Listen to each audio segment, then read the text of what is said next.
Maricopa County Adult Probation Department is celebrating its 50th anniversary. We spoke with Michael Cimino, the department's chief adult probation officer, about the evolution of the department's specialty programs and other efforts aimed at a successful and complete rehabilitation.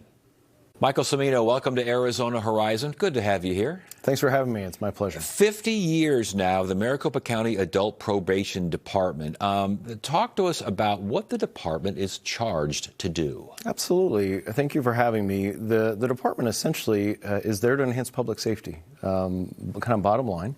I think it's one of the most effective tools for public safety. It's efficient, it's effective, and we do that really through trying to change somebody's behavior that brought them into the system, as well as by resourcing what is the fourth largest trial court in the country. I was going to say, has the concept of probation, the department's activities, how have they changed over the, obviously you weren't there 50 years ago, but how have they changed over the years? Yeah, I've been there 23, and it's changed quite a bit. The function of the department, enhance public safety, resource the court, that's always been in its 50-year history. I think what's changed the most is the reliance on science, evidence, research, all of the practical tools and training that has just become commonplace in the profession, and the real focus on helping somebody permanently exit the criminal justice system. Sounds like, probation officers are a little more like counselors these days? I think that's why it's such an admirable job, and why I have so much respect for our workforce and those around the state. They have traditional law enforcement functions, effect arrests, conduct searches, but the primary way they reduce crime is through changing behavior, and certainly there's a social work element to that.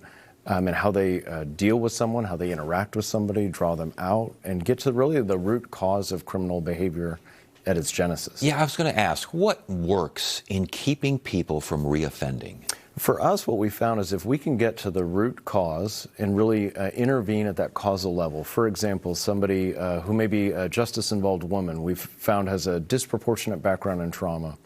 If we simply focus on getting her sober, but don't deal with the underlying trauma, resource that through counseling and all of that, sobriety could almost put her at risk.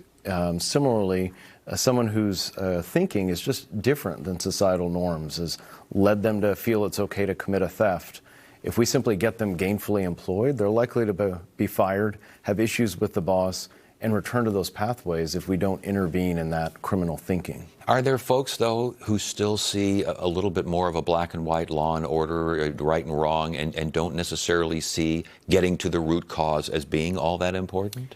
I'm sure in an organization of 1,200, we may have a few that we've yet to change, but a predominant view in the profession is that really is in the way we're going to help assist our crime problem. Yeah. I mean, so you encourage positive change. How do you do that while still holding people responsible? It's really part of the challenge of the profession, but we use validated risk instruments to help understand who's most at risk to commit crime in the future. We use those instruments to understand what's driving that risk. We try to craft strategies that are based in research, programming that's based in research in terms of its efficacy, really strategies that are proven really nationally and here in Arizona to affect change. We use groups that help somebody change their thinking and their criminal orientation and their thoughts and beliefs. And I think what viewers might not be aware of is that Arizona is fortunate to be really a national standard in community corrections. That certainly I have leadership of our folks in Maricopa County and have admiration for them, but really across the state, probation departments are making incredible changes in people's lives. Are the goalposts, though, societal norms change over the years? Even in the 23 years you've been there, Sure. I'm sure that they've changed. Does that mean these other aspects change as well? I think we have metrics that we look at to say, are we succeeding? Are we we're certainly a fraction of the cost of incarcerating somebody in terms of just looking at the daily rate. It's an efficient use, but it's effective. For example, in Arizona, and it's certainly true in Maricopa County, 80% of people on probation leave probation successfully. And when you think of the population in Arizona, we have an active population just in Maricopa County of 25,000 people on probation. If 80% of them avoid a prison sentence, deal with the root causes of what brought them into the system, and permanently exit, Not just is that person impacted, the families around them, the kids around them, and probably most importantly, future victims of crime never become victims of crime because this person changed how they live their life and how they do what they do. Are there specialty programs? I understand that there are some specialty programs, maybe for vets, maybe for substance abusers. Talk to us about those. Absolutely.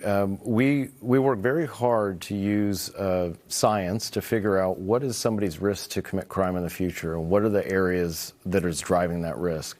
And then we look to place them in programs that will address those specific needs. So we have separate caseloads for individuals who are seriously mentally ill and decompensating and find themselves on probation. We have specific programs that target high-risk drug offenders in our drug court. We have sex offender caseloads and domestic violence caseloads.